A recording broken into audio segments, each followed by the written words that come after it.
మహిళలను నమ్మించి మోసగించిన ఘనుడు చంద్రబాబు అని వైసీపీ నెల్లూరు జిల్లా మహిళా అధ్యక్షురాలు లక్ష్మీ సునంద విమర్శించారు. మహిళా సాధికారత గురించి మాట్లాడే అర్హతే లేదని ఆమె నెల్లూరు వైసీపీ కార్యాలయంలో నిర్వహించిన మీడియా సమావేశంలో అన్నారు. ఎన్నికలకు ముందు ఇచ్చిన హామీలు అమలు లేదని ప్రశ్నించారు. మహిళలకు ఉచిత బస్సు ఊసేలేదని, ఆడబిడ్డ నిధికి బడ్జెట్లో కేటాయింపులు శూన్యమన్నారు.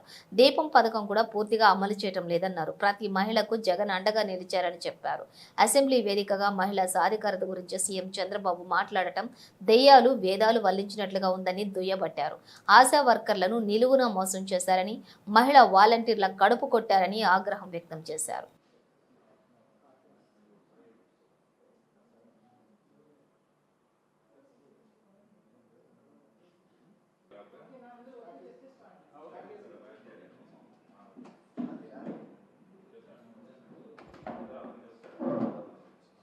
ఓకేనా?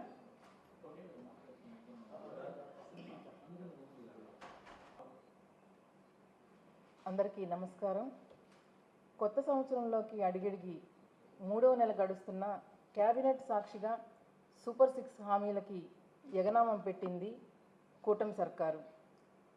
సూపర్ 6 అనే పేరుతోటి మహిళలందరినీ నమ్మించి మోసం చేసిన ఘనత ఎవరికైనా దక్కుతుంది అంటే అది కూటమి పార్టీదని, కూటమి ప్రభుత్వాందని మనం ఈరోజు చెప్పుకోవచ్చు.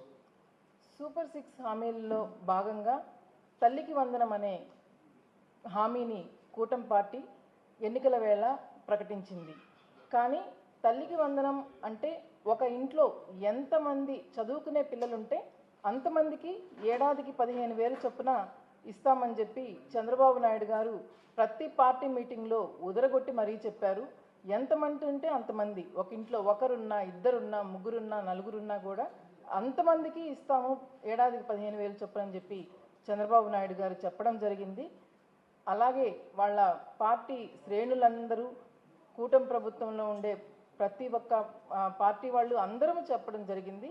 కానీ ఈరోజు తల్లికి వందనం పథకాన్ని అమలుపరచాలంటే ఒక ఏడాదికి 13,000 కోట్లు అవసరం కాగా తాజా బడ్జెట్లో 2025-26 ఆర్థిక సంవత్సరంలో కేవలం 8,200 కోట్లు మాత్రమే కేటాయించింది తల్లికి వందనం పథకానికి.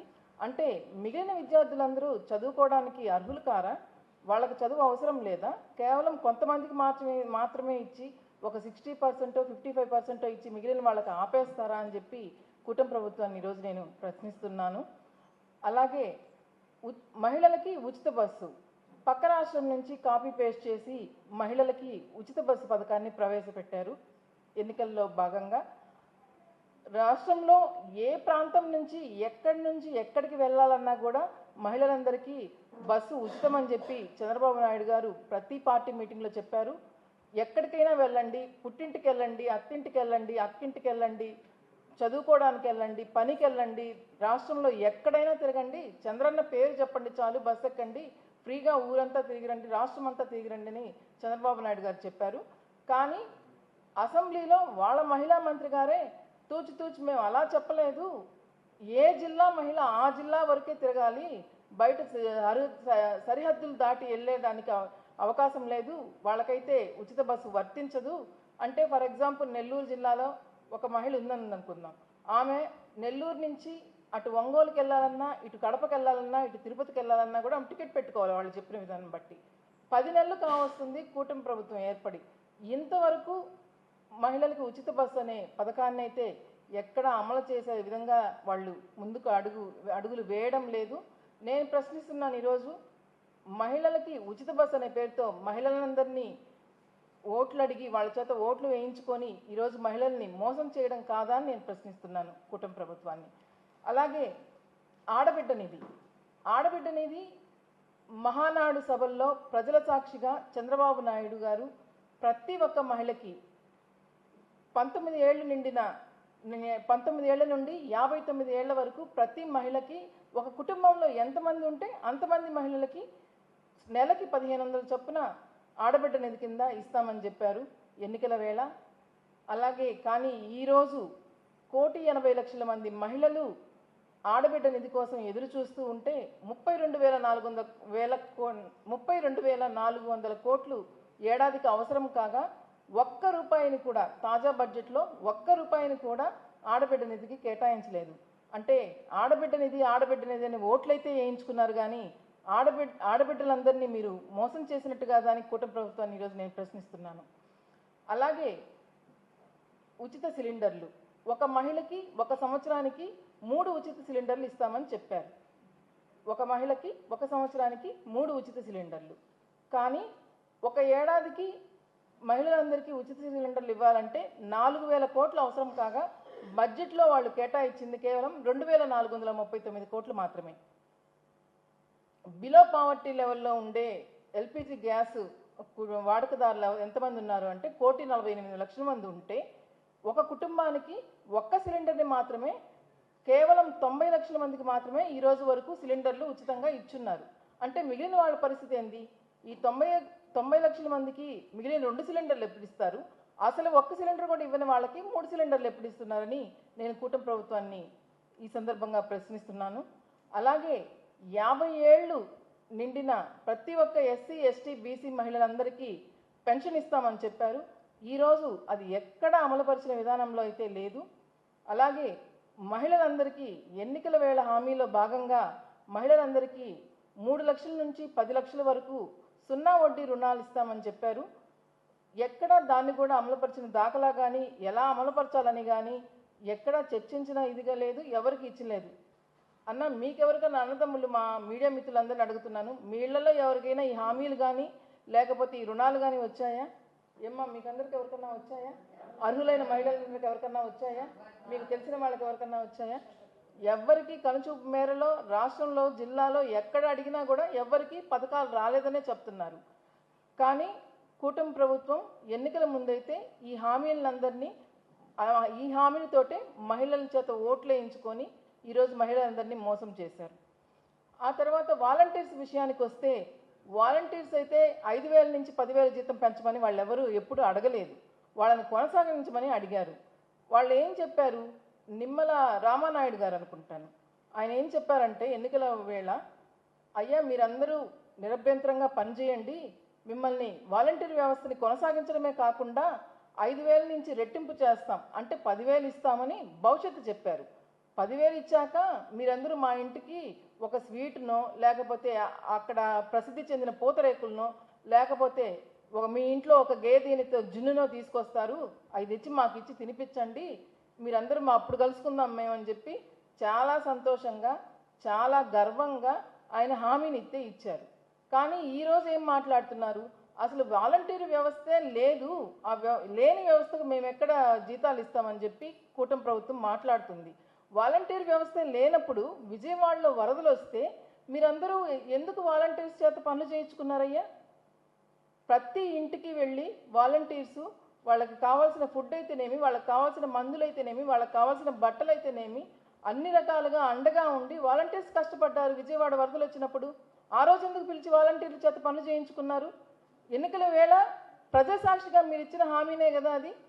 వాలంటీర్ వ్యవస్థను కొనసాగిస్తామని చెప్పారా లేదా?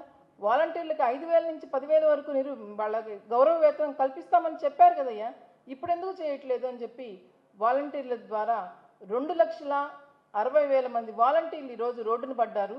మీరు చేసిన పనికి ఖచ్చితంగా వాలంటీర్లందరికీ గౌరవ వేతనం పెంచాలని, అలాగే వాళ్ళ వాలంటీర్ వ్యవస్థని కొనసాగించాలని కూటమి ప్రభుత్వాన్ని మీ ద్వారా నేను కోరుతున్నాను ఈరోజు.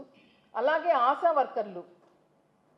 వర్కర్లు ఎంతో అంకిత భావంతో పనిచేస్తారు. వాళ్ళు రిమోట్ ఏరియాలలో, పల్లెల్లో, మారుమూల గ్రామాలలో నిరక్షరాస్యత ఉంటుంది. ఏ కుటుంబంలోనూ మహిళలు చదువుకొని ఉండరు ఎక్కువ భాగం. అలాంటి మహిళలందరూ వాళ్ళు ప్రెగ్నెంట్ అయితే ఆ మహిళకి ఫస్ట్ నుంచి వాళ్ళకి ఏదైనా టీకాలు కావాలన్నా, అలాగే వాళ్ళకి ఏదైనా మందులు కావాలన్నా, అలాగే వాళ్ళకి ఏదైనా టెస్టులు కావాలన్నా, అలాగే వాళ్ళకు ప్రసూతి సమయంలో హాస్పిటల్కి వెళ్ళాలన్నా కూడా ఆశా వర్కర్లు వాళ్ళ ఇంట్లో వాళ్ళ తల్లి తర్వాత తల్లిగా వ్యవహరిస్తారు, అంత కష్టపడతారు. అలాంటి వాళ్ళకి హామీలు ఇచ్చి మొండి చేయి చూపించింది కూటమి ప్రభుత్వం. అంతేకాకుండా వాళ్ళు ఏమడిగారు? ఉద్యోగ భద్రత కల్పించమన్నారు. 20,000 వరకు వేతనం పెంచమన్నారు. 20,000 వేతనం ఎందుకు పెంచమన్నారు? జీవన వ్యయం పెరిగింది కాబట్టి, కుటుంబ అవసరాలు పెరిగాయి కాబట్టి 20,000 వరకు వేతనం అయితే పెంచమని అడిగారు. అలాగే ఏఎన్ఎం కోర్స్ ఎవరైతే పూర్తి చేస్తున్నారో వాళ్ళందరికీ పదోన్నతి కల్పించమన్నారు. అరాకొరా ఏదైతే కోర్టు ద్వారా వచ్చిన అంటే వాళ్ళకి ప్రసూతి సెలవులు ఇట్లాంటివన్నీ కేటాయించి వాళ్ళకి అవసరమైన ఆర్థిక స్వావలంబన ఏదైతే ఉందో వాళ్ళ ఇంటికి అవసరమైన డబ్బు ఏదైతే ఉందో దాన్ని మాత్రం అమలుపరచడానికి కూటమి ప్రభుత్వం వెనకడుగు వేస్తుంది. ఇచ్చిన హామీలన్నీ తుంగలో దొక్కి ఈరోజు సిబ్బందిని అందరినీ మీరు మోసం చేయడం కాదా అని చెప్పి కూటమి ప్రభుత్వాన్ని నేను ప్రశ్నిస్తున్నానండి. వైఎస్ఆర్సీపీ గవర్నమెంట్లో ప్రభుత్వం మహిళలకు పెద్దపీట వేసింది. రాజకీయ పరంగా, సామాజిక పరంగా, ఆర్థిక పరంగా ప్రగతి పదం వైపు నడిపించింది. అంతేకాకుండా పేదరికం నిర్మూలించాలంటే విద్యకు పెద్దపీట వేయాలని, పేదవాళ్ళు ఉండకూడదు అంటే చదువే పెద్ద ఆయుధం అని చెప్పి నమ్మిన గనులు, నమ్మిన వ్యక్తి ఎవరన్నా ఉన్నారంటే మాజీ సీఎం గారు వైఎస్ జగన్మోహన్ రెడ్డి గారు. అమ్మఒడి పథకాన్ని ప్రవేశపెట్టి 1వ తరగతి నుంచి ఇంటర్ వరకు బడికి, కాలేజీకి వెళ్ళే పిల్లలందరికీ ఏటా 15,000 వాళ్ళకి క్రమం తప్పకుండా ఇచ్చారు జగన్మోహన్ రెడ్డి గారు.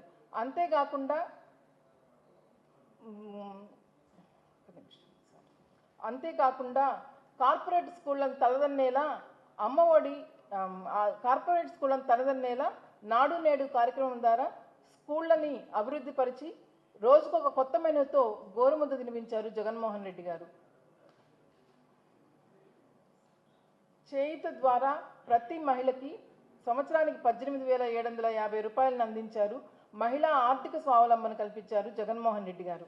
అలాగే ఆసరా ద్వారా 4 విడతలుగా ఏప్రిల్ 2019 వరకు వారికి ఉన్న అప్పులని నేరుగా వారి ఖాతాల్లోకి జమ చేశారు వైఎస్ జగన్మోహన్ రెడ్డి గారు. అంతేకాకుండా 32 లక్షల ఇంటి పట్టాలను ఇచ్చారు. 21 లక్షల పక్కా ఇళ్లని నిర్మించారు. 50% నామినేటెడ్ పోస్టులు అయితే ఇచ్చారు. నామినేటెడ్ పోస్టుల్లో 50% రిజర్వేషన్ అయితే కల్పించారు. అలాగే నామినేటెడ్ వర్క్స్లో కూడా 50% కల్పించారు. అన్ని రకాలుగా మహిళా సాధికారత కోసం, మహిళా ఆర్థిక స్వావలంబన కోసం ఎవరైనా నడుం కట్టారు అని అంటే, మహిళలకి పెద్దపీట వేశారు అంటే అది మాజీ సీఎం గారు వైఎస్ జగన్మోహన్ రెడ్డి గారని ఈరోజు నేను గర్వంగా చెప్పుకుంటున్నాను. మహిళలకి ఎవరికైనా ఇబ్బంది జరిగింది అంటే, సూపర్ 6 హామీ పథకాలు ఎక్కడైనా నెరవేర్చలేదు, కంప్లీట్ చేయలేదు అని అంటే, ఆశా వర్కర్లకు కానీ, వాలంటీర్లకు కానీ, అంగన్వాడీలకు కానీ ఏ రకమైన ఇబ్బంది జరిగినా కూడా అందరూ ఈరోజు రోడ్డున పడి ధర్నాలు చేస్తున్నారు. వారందరికీ మేము తోడుగా ఉంటామని మా వైఎస్ఆర్సీపీ మహిళలైతేనేమి, మా మాజీ సీఎం గారు జగన్మోహన్ రెడ్డి గారి తరఫున, మా జిల్లా అధ్యక్షులు కాకాని గోవర్ధన తరఫున, అలాగే మా రూరల్ అధ్యక్షులు ఆనం విజయ్ కుమార్ రెడ్డి గారి తరఫున, అందరి తరఫున మీ అందరికీ, మీడియా మిత్రులందరి తరఫున, నా మీడియా సహోదరుల తరఫున కూటమి ప్రభుత్వానికి ప్రశ్నిస్తాము. ఖచ్చితంగా ప్రతి మహిళ వెనక మేమందరం ఉంటామని తెలియజేసుకుంటూ సెలవు తీసుకుంటాం.